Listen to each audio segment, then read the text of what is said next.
We should begin this session by meditating and establishing our mindfulness on the breath, entering and leaving the body. Or we can bring our mindfulness to the hands, the right resting on top of the left, or the left on top of the right.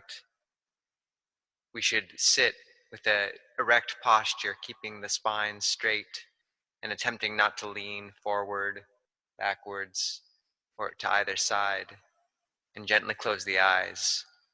And once our body is in an appropriate posture, we should bring our intention to bring mindfulness to one mental impression, one aramana, namely the breath entering and leaving the body. And this is how the chitta, the mind, grows calm.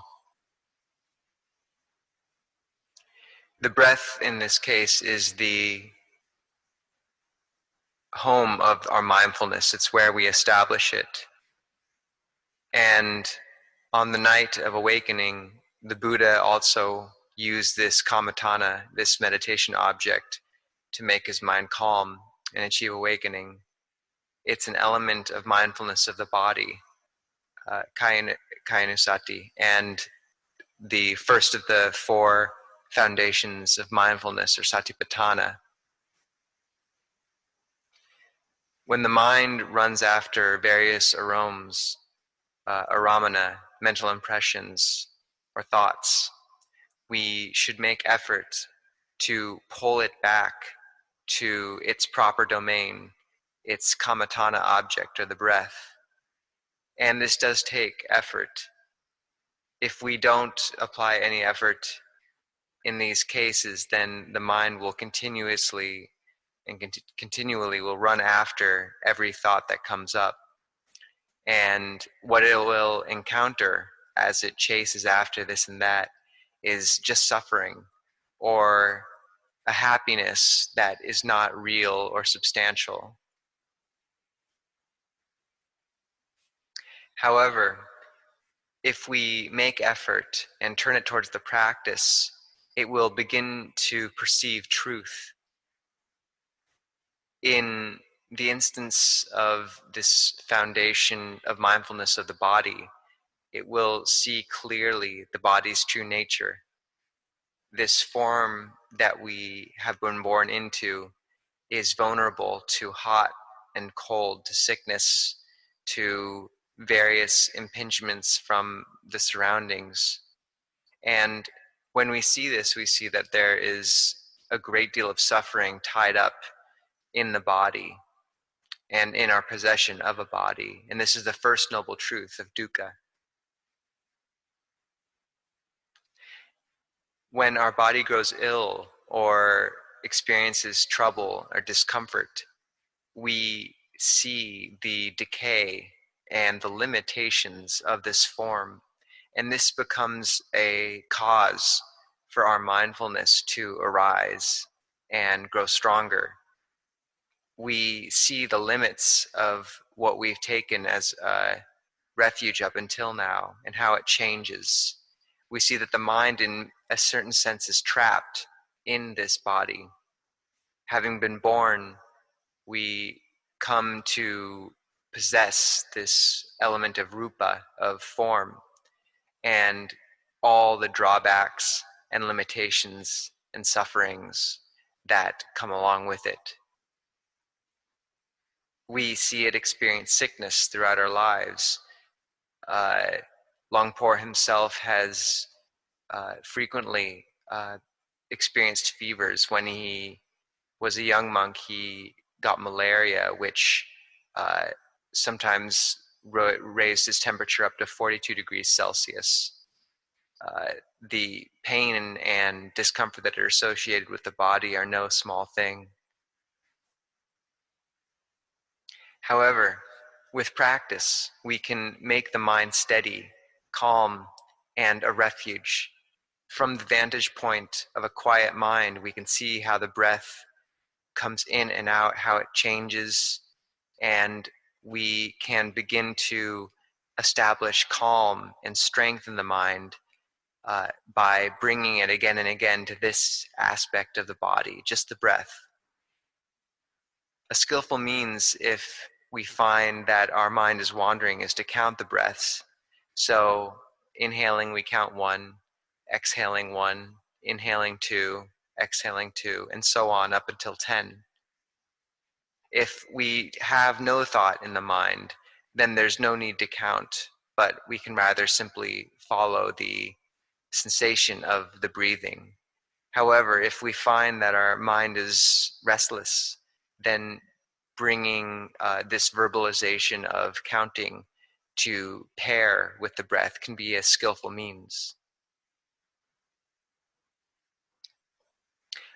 In addition to this technique of formal practice when we're sitting, we should work to maintain a modicum of mindfulness throughout the day. For example, we can take the meditation word, the meditation object of Buddho, and recite it internally throughout our activities during our regular lives. Even in conversation, we can keep this kammatthana going internally. And this will strengthen sati slowly and consistently until it gains power. As practitioners, it's our duty to cultivate mindfulness in this way, and especially as monks, we have the occupation, you could say, the job of developing mindfulness in all of our postures and activities. On alms round or bindabat, we should be developing mindfulness, engaging in practice. As soon as we return from bindabat, we should sit meditation as well and practice. We should keep mindfulness while eating.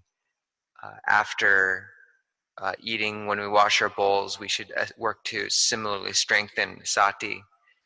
During work with the sangha, we should do the same. And then afterwards, when we return to our kutis, we should use the opportunity to meditate as well. In all of these efforts and activities, we should think of and work to develop the enlightenment factor of virya, or effort.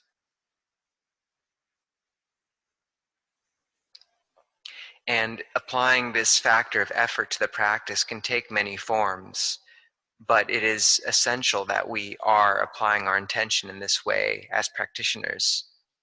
Whether it be meditation, chanting, or even listening to a Dhamma talk, all these things that we're participating in this evening, these all represent ways of developing effort and ways of strengthening this factor of virya and walking the path. They're wholesome and to be commended.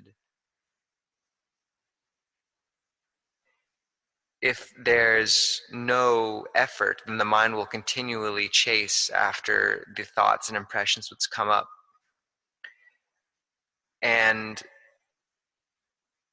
while everyone is able to develop paramita, or spiritual perfections, specifically to do with giving, if one meditates and gains some ability to calm and quiet the mind, then that mind with the clarity of samadhi will be able to see the benefit and happiness that comes from sacrifice, that comes from giving, that comes from dana, and will therefore become capable of giving and sacrificing ever even more. And this is one of the great benefits of developing samadhi practice, is that it equips the heart and mind to give at greater and greater degrees, and therefore experience greater and greater happiness, because it sees the truth of how these things bring happiness. We can harness this happiness in meditation when we sit. If we find that we're not able to immediately bring the mind to the object of the breath, then we can first think of past acts of giving, of sacrifice that we've engaged in, and make much of these recollections and impressions until the mind grows calm and bright and the heart full. Once the heart is full, then we can turn our attention to the breath and simply follow the inhalations and exhalations. But to first have the ability to think of this brightness that's engendered by giving can help calm and prepare the mind for the more refined object.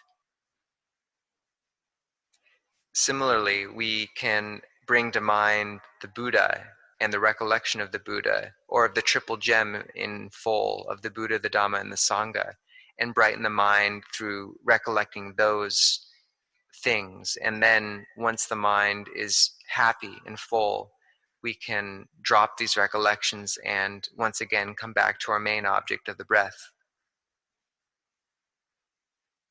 As we develop our meditation in this way, we begin to experience piti and sukha, rapture and pleasure, and begin to have faith in how these qualities of well-being arise from our efforts and practice.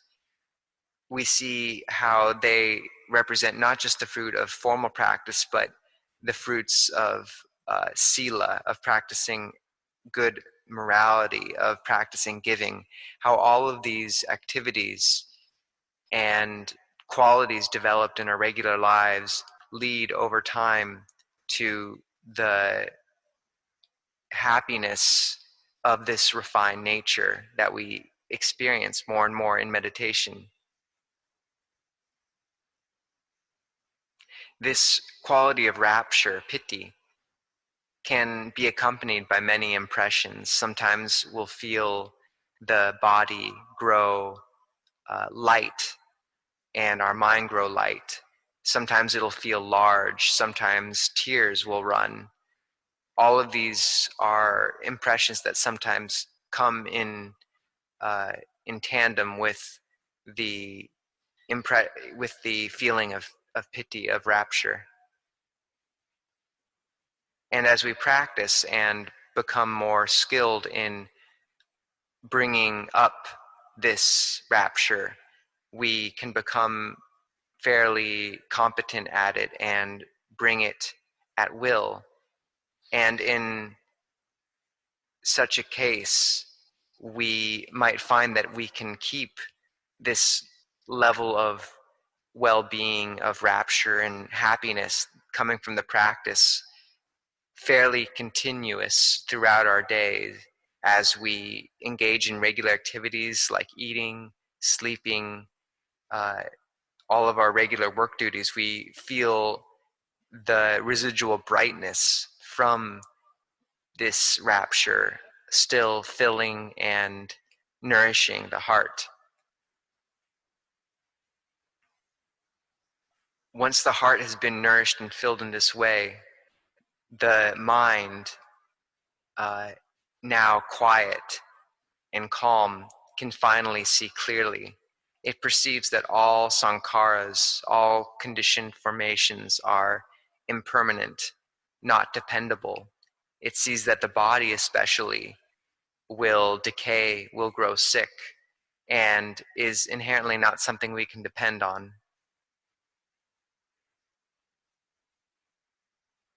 The Buddha taught that this is just the truth of existence, that this sickness which we might be experiencing now, or this discomfort, is simply a small sample of what's to come. If we feel this sort of discomfort now, then what of the moment of death, when the 5 khandhas dissipate? Won't that be substantially more difficult to deal with? And if we each have such dukkha, such suffering waiting for us, then what can we do now to prepare the mind for that moment when it has to encounter such deep suffering?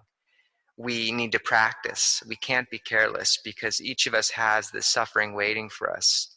Not a happiness, but at the very end, experience which could be quite painful. So every day we apply ourselves. We try to bring to mind wholesome objects of meditation, wholesome objects of mindfulness, the triple gem of the Buddha, the Dhamma, and the Sangha in our regular life, and in doing so, quiet and brighten the heart. We see that all of the impressions that come up in the mind and throughout the day, both internally and externally, fall into the three characteristics of anicca, dukkha, and anatta: impermanence, suffering, and not self. And that only the kilesas, the defilements, cause us to chase after these things which are inherently changing and independable, non-dependable. Only craving causes us to get lost in them. But part of the practice is applying effort to not get lost, to pull the mind back. And this is how we develop practice, as we constantly work to not get lost in these things that aren't inherently something we can depend on. It's important not to take this ability to pull back for granted. Our birth as human beings is extremely good fortune and extremely rare. To be born as a human in body is fairly easy, though, compared to being able to cultivate a heart that is truly human. Even and despite the sufferings that human beings encounter in the body, they're fairly minor compared to what they were, say, 50 years ago, when the living conditions for most people in the world were much more degraded than they are now. Even now, for those who say get ill with COVID-19, this is something that people in former eras would have been quite familiar with as a limitation of the body. But in the current era, it's something few of us encounter. Yet through the practice, we have the ability to gain not just a human body, but a human heart. A heart that is good and pure. And through the practice, we can raise the heart and mind to an even higher level, that of a devata or an angel, a heavenly being. The heart possessed of samadhi and concentration rises in this way. And if we practice even farther, even more, and apply our minds to see truth, to apply our minds to be truly excellent and unexcelled, we can develop the heart into that of a renunciant, of a monk and a monastic. And we can count our good fortune in having encountered such a path of practice that allows us to develop the heart. It's extremely rare to encounter such a path. It's extremely rare to be born in a time when the Buddha's dispensation is still present. The suttas do not say that a Buddha, a fully awakened being, comes along every 10 years or 100 years, but only very, very rarely are such beings to be found in the world. And for us to have been born at a time when the teaching of one is still present is luck that we should not take for granted. So on that note, please apply yourselves to the practice, be intent, count your good fortune, and use this opportunity as best you can for your own happiness and that of others.